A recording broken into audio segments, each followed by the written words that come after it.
There are basically two kinds of chemical agents. What are they? Incapacitating, the other one is toxic. What's an incapacitating agent? An incapacitating agent is something that doesn't kill you. Let me give you my take on incapacitating agents, and I apologize to those who've heard it before. The mental image is of the British troops charging the German trenches in World War I. There have been a few wars since World War I, but we haven't had a real big chemical war since World War I. And as you've noticed, this whole post, except for its interest in nerve agents to a large extent, is still refighting World War I. So we're always talking about World War I. So the British are charging the German trenches led by the regimental bagpiper.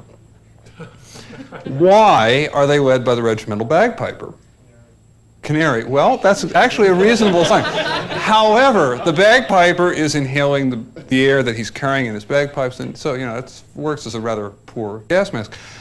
Is he there for aesthetic effect? No. Is he there for moral support? Unless you're Scottish, probably not. Most British troops are not Scottish, they're English, or at that time Irish. The reason he is leading the charge is that they are fighting the Germans. The Germans are the most musical nation on earth, a nation that produced Brahms, Beethoven, Bach, etc. And the British know that once the Germans, the great music lovers that they are, will hear the bagpipes, they will have to cover their ears. In order to do so, they will have to drop their weapons.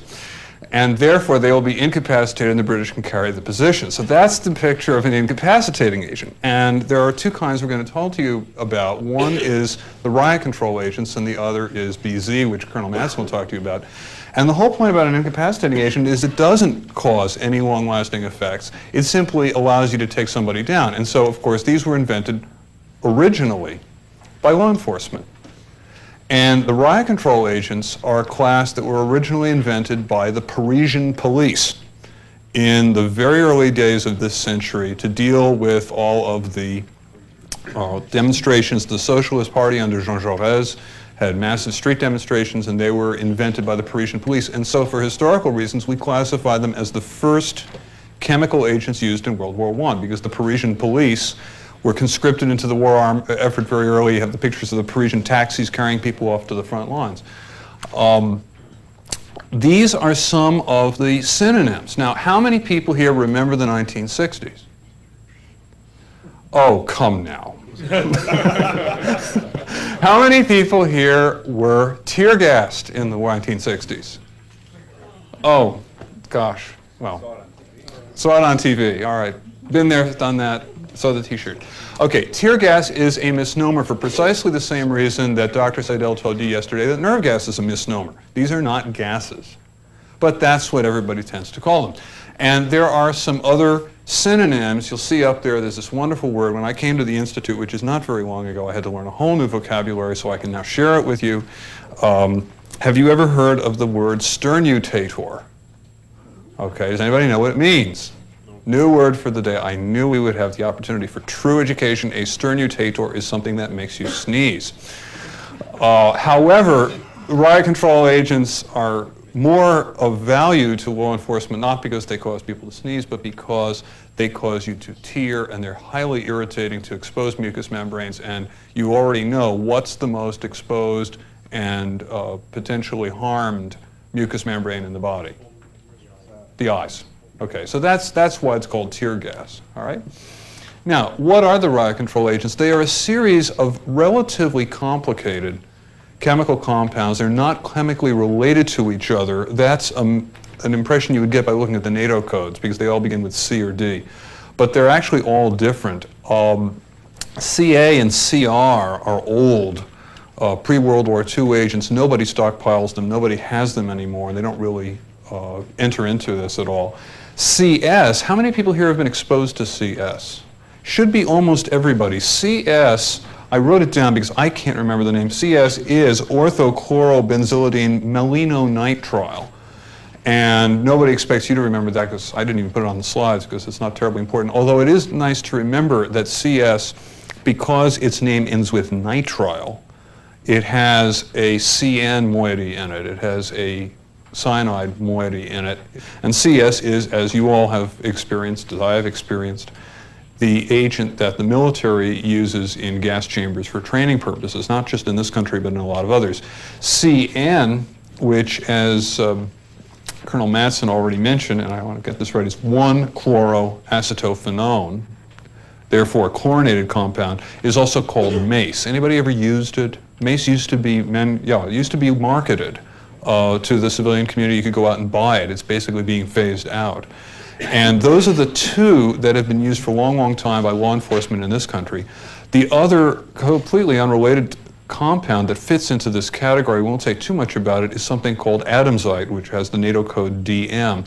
Adamsite, Colonel Hurst likes to say that there are ways in which you can become immortal. George Bernard Shaw, anybody know his play, The Devil's Disciple? There's a wonderful line in there that is attributed to the character who I think really is George Bernard Shaw himself, but it's actually General Burgoyne saying, "Martyrdom is the only way by which you can become famous without regard to ability." Well, Adamsite is an example of how you can become famous by having a horrible agent named after you. It is the vomiting agent.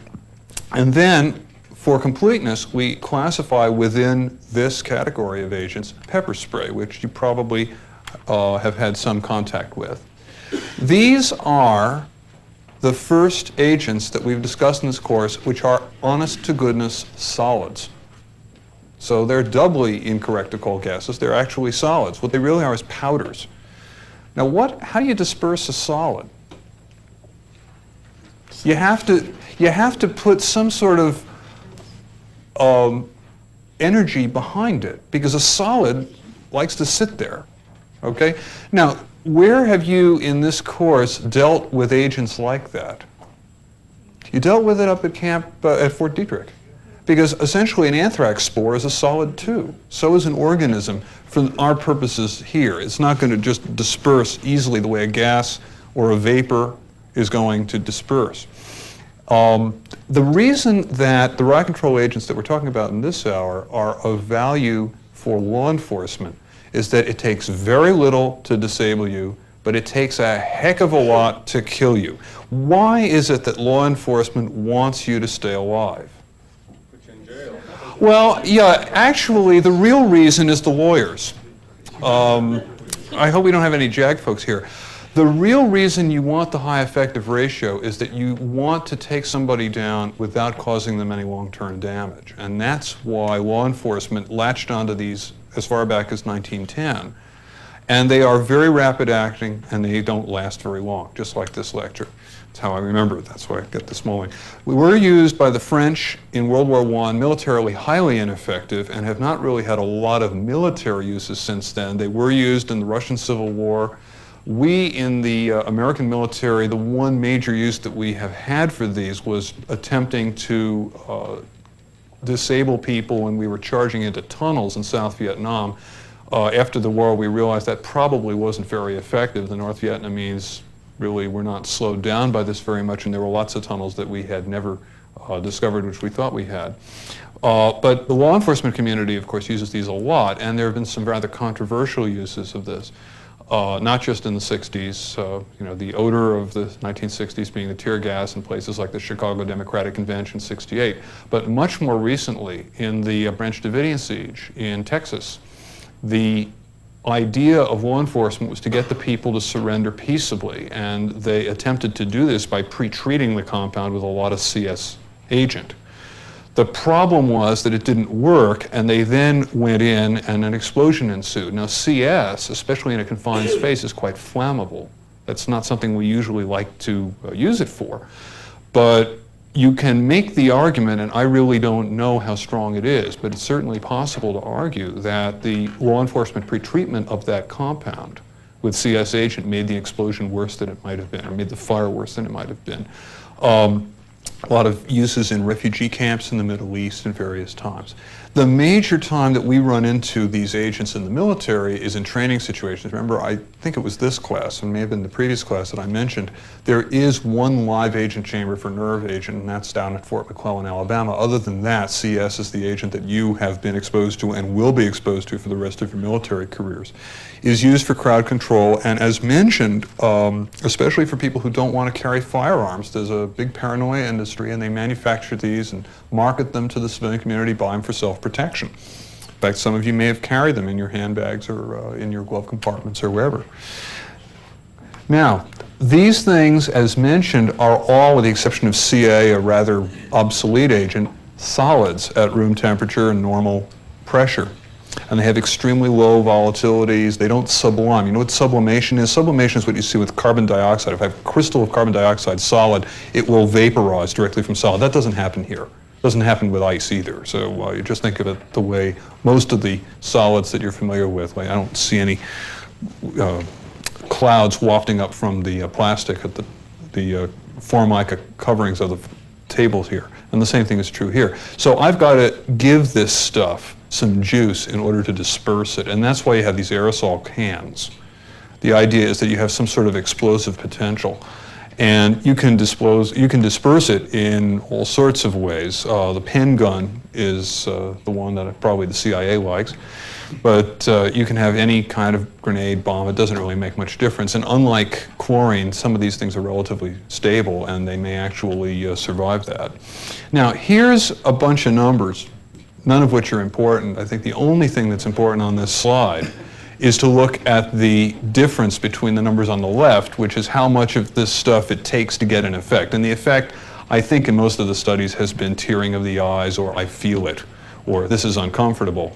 Can be done in humans, versus the amount it takes to kill you, and I think that was not done in humans. And take a look, for example, for CS. The range is from 10 minutes per meters cubed to 61,000, or roughly 6,100 times as much is needed to kill you as to have an effect. For cyanide, for example, that might be close to a 1-to-1 ratio, or 2 or 3-to-1 ratio. Here we're talking about a 6,100-to-1 ratio. And it's these ratios that recommend them to law enforcement. And what do? They irritate mucous membranes. What mucous membranes does a wafting powder cloud have access to? Unless you've got a sitting open wound, it's basically going to be eyes, nose, and to a lesser extent the upper airway. And so you see burning, tearing, injection. And what actually causes the law enforcement value of this is that people have so much irritation that they shut their eyes real tight. And they have blepharospasm. And so they really can't mount effective resistance, and you take them down. And then the same thing basically happens in the nose and the mouth. You have burning, sneezing, so forth. How many people have actually experienced these symptoms yourselves from these agents? Didn't quite get the mask on fast. Okay, and I hope you all agree that that's really what you experienced. In the airways, you can get burning, tightness of the chest. These are what? Central or peripheral effects? They're central, or even higher than that. I mean, this is like an extraordinarily mild version of some of the things that Colonel Baxter discussed with you in the pulmonary lecture. And then, especially if you're sensitive, and we never know who is, if you have enough of the stuff on, you can get a little bit of skin irritation, but that's relatively less common. Now, DM, or Adamsite, is sort of like the other riot control agents, but with the trimmings. The trimmings are GI. I hope there's no gastroenterologist here, because they probably don't want to be considered that way. But basically what happens is you get everything plus you barf. So it's tear gas plus barf. Takes a little bit longer to have that effect on you, and lasts a bit longer, doesn't affect the skin. Why in the world would anybody develop such an agent? And that's why we talk about it in this course. Do you have any idea what's the value of that? Exactly. You can't keep your mask on. And that was the idea. The idea was that you challenge somebody with a combination of DM plus one of the other agents. Turned out not to be very workable. And I don't believe any of the militaries around the world now is still involved in using DM. But this is why it was developed. Now, there are some potential complications. They're all relatively rare. In fact, they're extremely rare. You can get a delayed dermatitis, very rare. You can get a real problem with foreign bodies in the eye, but pretty much you have to have the stuff sprayed really at close range. And you can have exacerbation of chronic disease in the airways. Now, as Colonel Baxter mentioned, roughly 1/6 of the population has reactive airway disease. Not only that, but if I'm using this on a crowd of people, say in Times Square in New York City, a certain percentage of that group of people is going to be, say, over the age of 65. certain percentage of that group of people is going to have chronic obstructive pulmonary disease. They may be smokers. They may have had a bunch of pneumonia.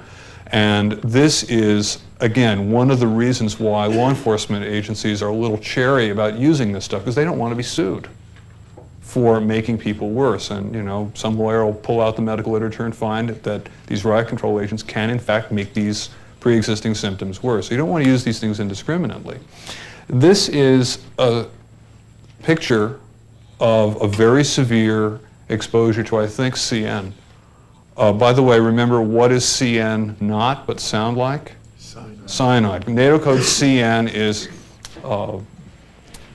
acetophenone and not CN ion. What does this look like? If I had never told you anything about riot control agents, yeah, exactly. It looks exactly like a mustard casualty. I can't tell the difference. But the amount of riot control agent it takes to give you this is many orders of magnitude higher than the amount of mustard it takes to give you this, as I hope you recognize from Colonel Hurst's talk. And we can go all the way through this. I think that we'll skip asbestos for this, because basically riot control agents are not something you're going to have difficulty making a differential on. How do we protect ourselves? Same as with anybody else. Of course, the problem with riot control agents is that being predominantly used in non-military populations, people don't usually walk around anywhere except maybe Israel with gas masks going about their day-to-day tasks. And you can decontaminate, which is really what you need to do, or treat the lesion. Actually, what do you do for most people? No. Has anybody here who works in an emergency room treated a patient who walked in saying, I was tear gassed by the police? Several of you. What did you do for them? You washed their face and sent them on their way. And especially if it's a light exposure, you may not even have to wash their face, although we recommend that you do it, because it's a solid. You can just brush it off, and it's going to go away, and it'll sit down on the ground, and it's not going to vaporize and cause problems later. Fresh air, soap, and water. Maybe dilute bicarbonate, maybe. We do not recommend bleach, and the reason is that bleach does actually react with CN and CS and can damage the skin. So easy, soap and water, which is usually all you ever need. Occasionally the dermatologists tell us you have to worry about the equivalent of a first-degree burn. I don't know how often, but certainly less than 1% of the time. Topical antibiotics only if my dermatologist tells me to use it. And the real problem is going to be in the eyes. And you're talking about mucous membrane exposure. Bronchodilators, oxygen-assisted ventilation. This is basically for any exacerbation of reactive airway disease. Anything that causes reactive airway disease. It's kind of like the weather department warnings. People with pulmonary disease should not go out today because there's a lot of particulates in the air. And for the eyes, get rid of the particles. Foreign body sensation, foreign bodies, topical antibiotics. This is just good emergency room nursing physician's care. Nothing terribly upsetting. What happens if you end up eating this stuff, if you're an animal or if you're a child? Not a totally crazy question. You're going to get a bad gastritis, surprise, surprise. Plus all the other things in the GI tract, by the way, if it happened to be Adamsite, but you're not going to see that. There is no Adamsite out there in the civilian community. But you're probably not going to have any real chance of dying, luckily. Again, this stuff is relatively safe. CS, as I mentioned, is a melinonitrile. Small theoretical possibility you could liberate cyanide from it. We know that you have an increase in thiocyanate, which you have just learned is the metabolic product of rhodonase, our own wonderful enzyme that detoxifies cyanide. So we know that if you're exposed to CS, you are going to have a slight increase in your cyanide concentration. Remember, you do have a normal cyanide concentration. If you're a smoker, you have more than most people. After aerosol, however, it's just not been seen, and that's very reassuring. This is, remember, oral and IV, I can get cyanide, and that's probably done in people in a small exposure.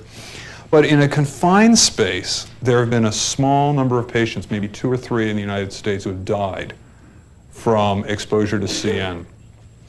And this is the real reason why these agents are being phased out, especially for people just buying at Kmart. They do not want to buy anything that could potentially be held later in a court of law to have caused death. And of course, eyes, if you have something right up against you, you're going to have serious problems, but it's not because of these agents, it's because of the force of the aerosol or whatever system that delivered it to you. We will get in the terrorism lecture to think a little bit more about the fright, fear, sympathetic nervous system response, may be much more of an issue when you're dealing with a crowd that's had this stuff delivered to it by the forces of law and order. And pretty much all of these things are back to baseline. But this is your flight, fright, escape response. This is just the big animal is bearing down on you in the prehistoric jungle. Now, what's replaced these agents for civilian Kmart thing is pepper spray. And what is pepper spray? Actually, what pepper spray is not very different from what the waitress gives you when she says to you in the restaurant, would you like some fresh ground pepper on your salad tonight, ma'am? It's really not very different. It is just ground extract of capsaicin containing peppers. Capsaicin is the active ingredient. Capsaicin lives in, as you see on the picture, little glands at the bases of certain members of the pepper family. And capsaicin is also used in medicine. Does anybody know where? Capsaicin cream? Capsaicin cream, exactly. I'm a neurologist. Capsaicin, because of tolerance, can actually decrease pathological pain syndromes. It's used in post-herpetic neuralgia, for example. It's manufactured under the name Zostrix. Okay, so you may have run into it again. Just in case you've seen it, I wanted you to realize that you've seen this before. The idea is that between CNCS on one hand and capsaicin, the comparison is that capsaicin is supposed to be better on animals, which is actually very helpful if you're dealing with a rabid animal. It is helpful, supposedly more helpful than CN and CS on people under the influence of alcohol, lasts a shorter period of time, and generally has much fewer of the side effects that I've already mentioned. Now, remember I said there are all sorts of ways you can become famous. There's a man named Scoville who decided to become famous in an utterly unique fashion. Scoville decided that he was going to measure how hot things were, and he invented something called the Scoville heat unit, by which he has become immortalized. How in the world do you think he did this? I used to think when I first came here, what? He asked people. Yeah, it really is that simple. I used to think it was some of these high-tech things. No, nothing at all. That he got a bunch of grad students or notable people, I think it was about 12 people, and he had all these diluted solutions of peppers, and he just passed them down the table and said, can you taste this? Can you taste this? Can you taste this? And worked out this scale, which he then published, and nobody else bothered to repeat it, so we still use his scale. Does anybody know what the hottest pepper in existence is? The habanero, exactly, which has a Scoville heat unit scale of about 6,000. Green bell pepper, sad to say, is 0. Pepper spray, about 1 million. And pure capsaicin, about 15 million. So it's really a matter of how well you purify it. So now you know all about Scoville heat units. See what you never expected to learn when you came all the way to Aberdeen. And this is really all you need to know about riot control agents. It's not a lot. They were used in World War I, but really are not very effective military agents. They are not recognized by the United States as official chemical agents, as mentioned. Now, let me show you, this is my little demonstration thing. About 2 months ago, here at the Institute, we were picking up on the web, an emergency room nurse, and I do not remember where, she was not military, she was civilian, had an inquiry about a product she had heard about. And so I got hold of this and I wrote the company, which is in Michigan, and they sent us these free samples. This is something called BioShield. This is not an endorsement at all. But this comes with a video, and this is being manufactured for law enforcement agencies, police departments. And I'm showing you this mostly to give you a sense of the regulatory and malpractice pressures that are driving police departments. Dr. Fasano, could you hold up your... This is our perpetrator. Could you hold up? Perpetrator who's been doing nasty things, and we have just exposed this perpetrator to riot control agent, and he is not very happy. He has blepharospasm. He can't see, so when I handcuffed him, he didn't notice. So now he's fine, but he's not very happy. And now, being a nice, warm-hearted police officer that I used to be before I wised up, I want to make sure that he is safe and sound before I put him away for the night. And what I'm supposed to do is I'm supposed to take this BioShield stuff and spray him, and he immediately stops. That's what the, and if that doesn't work, I have this little BioShield towelette. So we were really interested to see what the heck is this stuff. And so we got the fine print, and the fine print says active ingredient, non-toxic herbal extracts. So basically what they're taking is plant oils, and it very well may be nothing more or less than snake oil. We haven't analyzed it. We really don't care. But the point is, this is a company that is making money on the fears of police departments that they are going to get sued for the use of these things. That's all I have to say about it. There's very little to know for exam purposes. The major reason that these are included in the course is A, differential diagnosis, and B, historical.